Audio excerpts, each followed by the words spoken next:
Assalamualaikum warahmatullahi wabarakatuh. Perkenalkan, kami dari kelompok 6 kelas 4 EB 15. Kami akan membahas tentang kesehatan bank.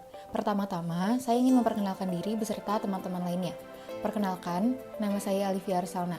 Selain saya di sini, ada beberapa teman lainnya yaitu Aprilia Vero, Latifah Septiani, Nadila Septiani, Redi Aji, Tasya Intan, dan Yunita Anggraini. Untuk materi sendiri, nantinya kita akan membahas mengenai pengertian kesehatan bank, manfaat penilaian kesehatan bank, tingkat kesehatan bank, aturan kesehatan bank, faktor-faktor penilaian tingkat kesehatan bank, kriteria bank yang sehat, kemudian metode penilaian yang mana di sini kita akan membahas tentang KEMLES dan RGEC, lalu ada pelanggaran aturan kesehatan bank serta jenis penilaian tingkat kesehatan bank. Lalu selanjutnya kita akan masuk ke materi yaitu pengertian kesehatan bank. Untuk pengertiannya sendiri yaitu kemampuan suatu bank untuk melakukan kegiatan operasional perbankan secara normal dan mampu memenuhi semua kewajibannya dengan baik, dengan cara-cara yang sesuai dengan peraturan perbankan yang berlaku.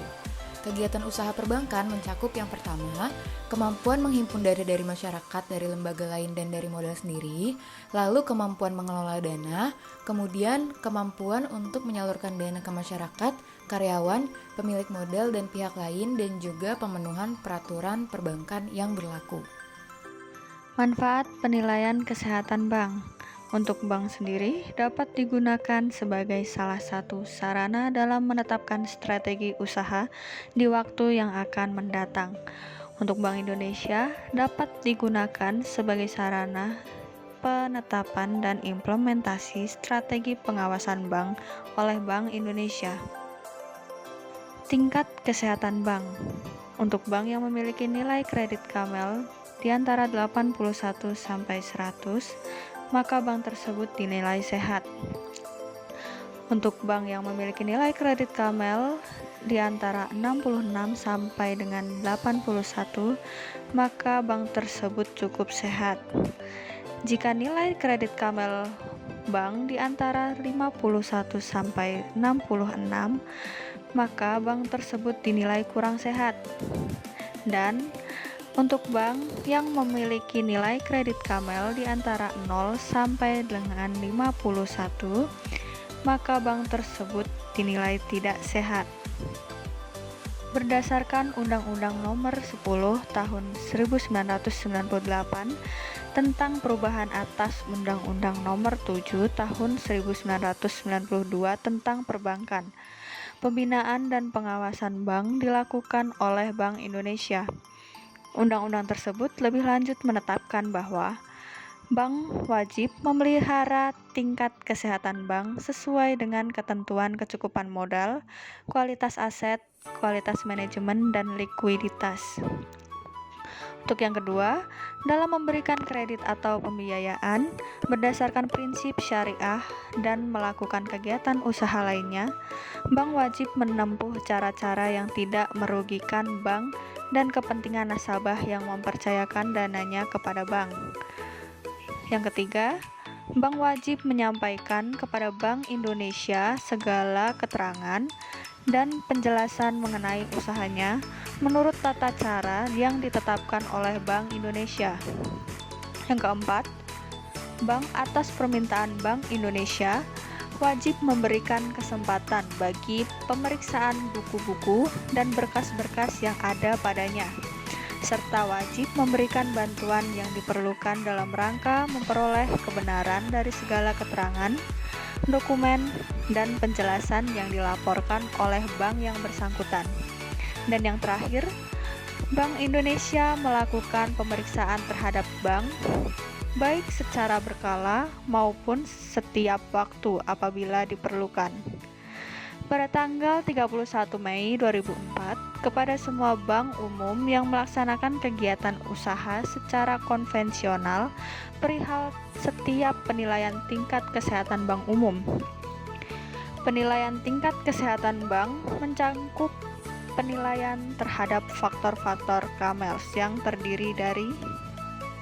Selanjutnya, kita akan membahas tentang faktor penilaian tingkat kesehatan bank atau KAMEL. Yang pertama, ada faktor permodalan atau kapital. Fungsi utama dari modal bank adalah untuk melindungi para penyimpan uang atau deposan dari kerugian yang timbul. Berikut merupakan poin-poin faktor permodalan.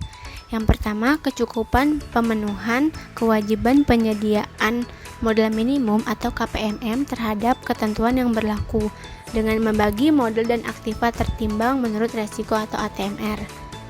Yang kedua, komposisi permodalan yaitu kemampuan modal bank dalam mengcover jenis modal lain yang berasal dari pihak luar atau dari luar hasil operasi perusahaan. Yang ketiga, tren ke depan atau proyeksi KPMM.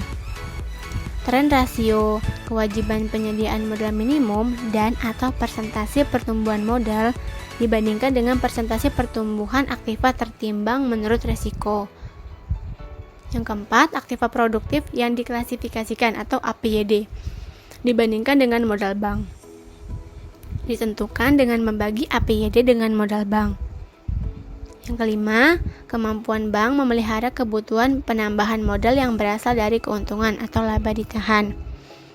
Yang keenam, rencana permodalan untuk mendukung pertumbuhan usaha. Yang ketujuh, akses kepada sumber permodalan. Dan yang kedelapan, kinerja keuangan pemegang saham untuk meningkatkan permodalan bank.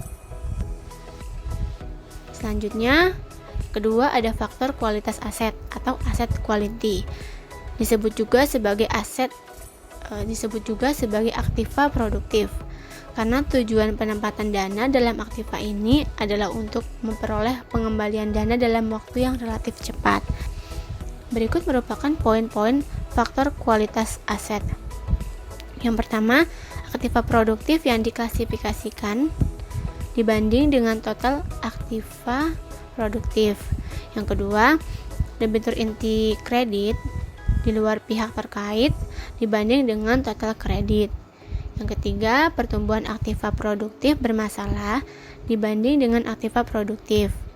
Yang keempat, tingkat kecukupan pembentukan penyisihan penghapusan aset produktif atau PPAP membandingkan PPAP yang telah dibentuk dengan PPAP yang wajib dibentuk. Yang kelima, ada kecukupan kebijakan dan prosedur aktiva produktif. Yang keenam, sistem kaji ulang internal terhadap aktiva produktif, dokumentasi aktiva produktif. Yang ketujuh, kinerja penanganan aktiva produktif bermasalah. Selanjutnya, nomor 3 ada faktor manajemen. Kualitas manajemen suatu bank menunjukkan kemampuan manajemen bank untuk mengidentifikasi, mengukur, mengawasi, dan mengontrol risiko-risiko yang timbul melalui kebijakan-kebijakan dan strategi bisnisnya untuk mencapai target. Keberhasilan dari manajemen bank didasarkan pada penilaian kualitatif terhadap manajemen yang mencakup beberapa komponen. 3 komponen penting dalam penilaian manajemen berdasarkan Surat Edaran Bank Indonesia nomor 6/23/DPNP tanggal 31 Mei 2004. Yang pertama ada manajemen umum, yaitu manajemen digunakan untuk mengatur pola operasi dari berbagai aktiva bank, terutama dalam mengantisipasi risiko bisnis. Yang kedua ada penerapan sistem manajemen risiko. Penerapan manajemen risiko dilakukan dengan mengelola risk appetite dan toleransi risiko. Dengan mengidentifikasi dan menggambarkan risk appetite dari setiap pengambil keputusan, maka akan terjadi keseimbangan yang tepat antara inovasi yang tidak terkendali, tidak terkontrol dengan tindakan kehati-hatian yang berlebihan. Yang ketiga ada kepatuhan bank. Bank melakukan serangkaian tindakan atau langkah-langkah yang bersifat preventif untuk memastikan bahwa kebijakan, ketentuan, sistem, dan prosedur serta kegiatan usaha yang dilakukan oleh bank telah sesuai dengan ketentuan Bank Indonesia dan peraturan perundang-undangan yang berlaku, termasuk sesuai dengan prinsip syariah bagi bank umum syariah dan unit usaha syariah, serta memastikan kepatuhan bank terhadap komitmen yang dibuat oleh bank kepada Bank Indonesia dan atau otoritas pengawas lain yang berwenang. Berikutnya akan dijelaskan oleh Nadila. Yang keempat ada faktor rentabilitas atau earning. Komponen-komponen yang dinilai ada pengembalian atas aset atau return on asset, Yang kedua ada pengembalian atas ekuitas atau return on equity, margin bunga bersih, biaya operasional terhadap pendapatan operasional, perkembangan atau pertumbuhan operasional, komposisi portofolio aktiva produktif dan diversifikasi pendapatan, penerapan prinsip akuntansi dalam pengakuan pendapatan dan biaya, dan prospek laba operasional. Lalu yang kelima ada faktor likuiditas atau liquidity, komponen-komponen yang dinilai ada aktiva liquid yang kurang dari 1 bulan dibanding dengan pasiva liquid kurang dari 1 bulan. Lalu ada one month maturity mismatch ratio, ini dinilai menurut selisih antara aktiva dan pasiva yang akan jatuh tempo 1 bulan atau pasiva yang akan jatuh tempo 1 bulan. Lalu ada kredit terhadap dana pihak ketiga atau loan to deposito ratio atau LDR, proyeksi arus kas 3 bulan mendatang, ketergantungan pada dana antar bank dan deposan inti, kebijakan dan pengelolaan likuiditas, kemampuan bank memperoleh akses kepada pasar uang, pasar modal atau sumber-sumber pendanaan lainnya, lalu stabilitas dana pihak ketiga atau DPK. Yang terakhir ada faktor sensitivitas terhadap risiko pasar atau sensitivity to market risk.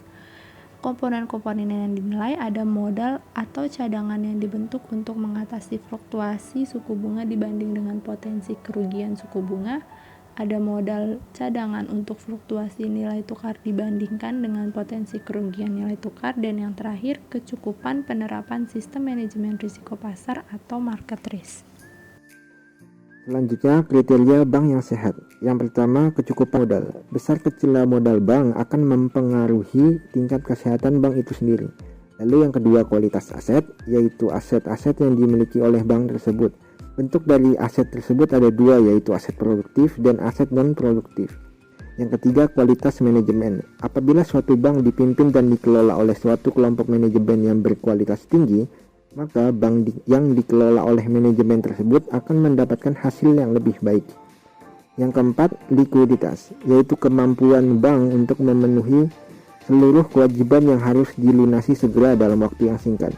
Sebuah bank dikatakan liquid apabila mempunyai alat pembayaran berupa harta lancar yang lebih besar dibandingkan dengan seluruh kewajibannya. Yang kelima, rentabilitas, yaitu faktor yang menunjukkan kemampuan bank dalam menghasilkan laba dibandingkan dengan modal yang digunakannya.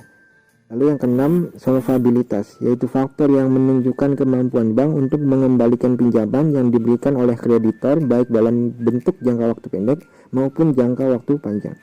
Lalu yang ketujuh, melakukan kegiatan usaha dengan prinsip kehati-hatian, yang artinya bank wajib untuk bersikap hati-hati dalam rangka melindungi dana masyarakat yang dipercayakan kepada bank. Dan yang terakhir, tidak merugikan bank dan nasabah. Selanjutnya, untuk penilaian kesehatan bank terdiri dari metode, yaitu metode KEMOS dan metode RGEC. Untuk metode KEMOS terdiri dari 6 faktor, yaitu kapital, asset quality, management, earnings, liquidity, dan sensitivity to market risk. Dan untuk metode RGEC terdiri dari 4 faktor, yaitu risk profile, good corporate governance, earnings, dan capital. Untuk penjelasannya ada di slide berikutnya. Selanjutnya, metode penilaian kesehatan bank berdasarkan KEMOS. Yang pertama, penilaian kapital hanya menggunakan satu ukuran saja, yaitu CAR atau Capital Adequacy Ratio, yaitu rasio modal terhadap aktiva tertimbang menurut risiko. Yang kedua, penilaian aset quality berdasarkan kualitas aktiva produktif bank dengan menggunakan 2 indikator, yaitu rasio aktiva produktif yang diklasifikasikan terhadap aktiva produktif dan rasio penyisihan penghapusan aktiva produktif terhadap aktiva produktif yang diklasifikasikan. Yang ketiga, penilaian manajemen menggunakan 250 pertanyaan yang mencakup manajemen permodalan, manajemen aktiva, manajemen umum, manajemen rentabilitas, dan manajemen likuiditas. Yang keempat, penilaian earning menggunakan 2 ukuran, yaitu ROA, rasio laba terhadap total aset, dan BOPO, rasio beban operasional terhadap pendapatan operasional. Dan yang terakhir, penilaian liquidity menggunakan LDR, yaitu rasio kredit terhadap dana yang diterima dan rasio kewajiban call money bersih terhadap aktiva lancar. Selain perhitungan kuantitatif bias, metode KEMOS memperhitungkan faktor lain, yaitu pelaksanaan pemberian kredit usaha kecil, pelaksanaan pemberian kredit ekspor, pelanggaran terhadap ketentuan batas maksimum pemberian kredit, dan pelanggaran terhadap posisi devisa neto. Selain itu, tingkat kesehatan bank akan diturunkan menjadi tidak sehat apabila ada perselisihan internal, campur tangan pihak luar dalam manajemen, window dressing atau rekayasa keuangan, praktek bank dalam bank, dan kesulitan keuangan yang mengakibatkan penghentian sementara atau pengunduran diri dari keikutsertaannya dalam clearing. Selanjutnya kita akan membahas mengenai metode penilaian kesehatan bank yang kedua, yaitu RGEC, di mana RGEC memiliki 4 faktor dalam penilaian kesehatan bank, yaitu yang pertama, risk profile. Risk profile menggunakan perhitungan rasio NPL atau non-performing loan dan LDR atau loan to deposit ratio, di mana NPL itu sendiri memiliki rumus kredit bermasalah dibagi dengan total kredit dikali 100%. Untuk LDR, rumusnya jumlah dana yang diberikan dibagi total dana pihak ketiga dikali 100%. Untuk faktor yang kedua yaitu ada good corporate governance, di mana good corporate governance yaitu atau GCG ditinjau dari sisi pemenuhan prinsip-prinsip GCG. GCG mencerminkan bagian manajemen dari Kemals, namun telah disempurnakan. Bank memperhitungkan dampak GCG perusahaan pada kinerja GCG Bank dengan 41 pertimbangan signifikan dan materialitas perusahaan anak dan atau signifikasi kelemahan GCG perusahaan anak. Faktor yang ketiga yaitu ada earnings. Earnings menggunakan perhitungan ROA atau return on asset, ROE, return on equity, NIM, net interest margin, BOPO, biaya operasional pendapatan operasional, di mana ROA sendiri untuk rumusnya yaitu laba sebelum pajak dibagi rata-rata total aset dikali 100%. Untuk ROE, rumusnya laba setelah pajak dibagi total ekuitas dikali 100%. Lalu untuk NIM itu sendiri, rumusnya pendapatan bunga bersih dibagi aktiva produktif dikali 100%. Untuk BOPO, rumusnya yaitu biaya operasional ditambah pendapatan operasional dibagi total aktiva dikali 100%. Lalu faktor yang terakhir yaitu ada capital, menggunakan perhitungan rasio CAR atau Capital Adequacy Ratio, di mana untuk rumusnya sendiri CAR sama dengan modal dibagi ATMR dikali 100%. Lalu selanjutnya ada kriteria penetapan peringkat. Menurut NPL, jika NPL-nya kurang dari 2%, maka peringkat yang 1 nilai sangat baik. Untuk NPL-nya lebih dari 2%, kurang dari sama dengan 5%, peringkatnya 2, lalu nilainya baik. Untuk kriteria NPL-nya lebih dari 5% dan NPL kurang dari sama dengan 8%, maka peringkatnya 3, nilainya cukup baik. Untuk NPL-nya lebih dari 8% dan NPL kurang dari sama dengan 12%, maka peringkatnya 4, nilainya kurang baik. Untuk NPL-nya lebih dari 12%, peringkatnya 5, dan nilainya tidak baik. Lalu ada kriteria penetapan peringkat menurut LDR. Jika LDR-nya kurang dari sama dengan 75%, maka peringkatnya 1, nilainya sangat baik. Jika LDR-nya lebih besar dari 75%, tapi kurang dari sama dengan 85%, maka peringkatnya 2 dan nilainya baik. Jika LDR-nya lebih dari 85%, kurang dari sama dengan 100%, maka peringkatnya 3 dan nilainya cukup baik. Jika LDR-nya lebih dari 100%, kurang dari sama dengan 120%, maka peringkatnya 4 dan nilainya kurang baik. Untuk LDR lebih dari 120%, peringkatnya 5 dan nilainya tidak baik. Lalu ada kriteria penetapan peringkat menurut ROA, di mana jika ROA-nya kurang dari sama dengan 1,5%, maka peringkatnya 1, nilainya sangat baik. Jika ROA-nya lebih dari 1,25% dan kurang dari sama dengan 1,5%, maka peringkatnya 2 dan nilainya baik. Untuk ROA-nya lebih dari 0,5% dan kurang dari sama dengan 1,25%, peringkatnya 3 dan nilainya cukup baik. Jika ROA-nya lebih dari 0% dan kurang dari sama dengan 0,5%, maka peringkatnya 4 dan nilainya kurang baik.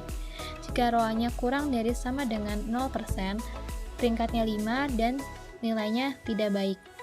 Lalu selanjutnya kriteria penetapan peringkat menurut ROE, di mana ROE lebih dari 15%, maka peringkatnya 1, nilainya sangat baik. Untuk ROE lebih dari 12,5% dan kurang dari sama dengan 15%, maka peringkatnya 2 dan nilainya baik. Untuk ROE lebih dari 5% dan kurang dari sama dengan 12,5%, maka peringkatnya 3 dan nilainya cukup baik. Untuk ROE-nya lebih dari 0% dan kurang dari sama dengan 5%, maka peringkatnya 4 dan nilainya kurang baik. Untuk ROE kurang dari sama dengan 0%, maka peringkatnya 5 dan nilainya tidak baik. Lalu ada kriteria penetapan peringkat menurut NIM, di mana NIM lebih besar dari 3%, maka peringkatnya 1, nilainya sangat baik. NIM-nya lebih besar dari 2% dan kurang dari sama dengan 3%, peringkatnya 2 dan nilainya baik. Untuk NIM-nya lebih besar dari 1,5%, kurang dari sama dengan 2%, maka peringkatnya 3 dan nilainya cukup baik. Dan NIM lebih dari 1%, kurang dari sama dengan 1,5%, peringkatnya 4 dan nilainya kurang baik.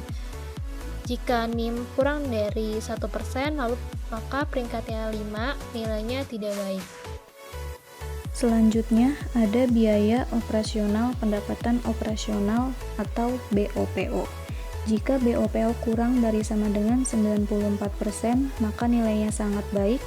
Jika lebih dari 94% sampai 95%, maka nilainya baik. Jika lebih dari 95% sampai 96%, maka nilainya cukup baik. Jika lebih dari 96% sampai 97%, maka nilainya kurang baik. Jika BOPO lebih dari 97%, maka nilainya tidak baik. Lalu untuk Capital Adequacy Ratio atau yang biasa disingkat CAR atau CAR, jika CAR lebih dari sama dengan 12%, maka nilainya sangat memadai. 9% sampai kurang dari 12%, maka nilainya memadai. 8% sampai kurang dari 9%, maka nilainya cukup memadai. Lebih dari 6% sampai kurang dari 8%, maka nilainya kurang memadai. CAR kurang dari sama dengan 6%, maka nilainya tidak memadai. Lalu ada Good Corporate Governance atau yang biasa disingkat GCG. Jika GCG kurang dari 85, maka nilainya sangat baik. 75 sampai 85, maka nilainya baik. 60 sampai 75, maka nilainya cukup baik. 50 sampai 60, nilainya kurang baik. Lebih dari sama dengan 50, maka nilainya tidak baik. Selanjutnya ada pelanggaran aturan kesehatan bank. Apabila terdapat penyimpangan terhadap aturan tentang kesehatan bank, Bank Indonesia dapat mengambil tindakan-tindakan tertentu dengan tujuan agar bank yang bersangkutan menjadi sehat dan tidak membahayakan kinerja perbankan secara umum. Tindakan tersebut bertujuan agar: pertama, pemegang saham menambah modal; kedua, pemegang saham mengganti dewan komisaris dan atau direksi bank; ketiga, bank melakukan merger atau konsolidasi dengan bank lain; keempat, bank dijual kepada pembeli yang bersedia mengambil alih seluruh kewajiban; kelima, bank menyerahkan pengelolaan seluruh atau sebagian kegiatan bank kepada pihak lain; yang keenam, bank menjual sebagian atau seluruh harta dan atau kewajiban bank kepada bank atau pihak lain. Selanjutnya, jenis penilaian tingkat kesehatan bank. Jenis penilaian tingkat kesehatan bank dibagi menjadi dua, yaitu penilaian tingkat kesehatan bank secara individual dan secara konsolidasi.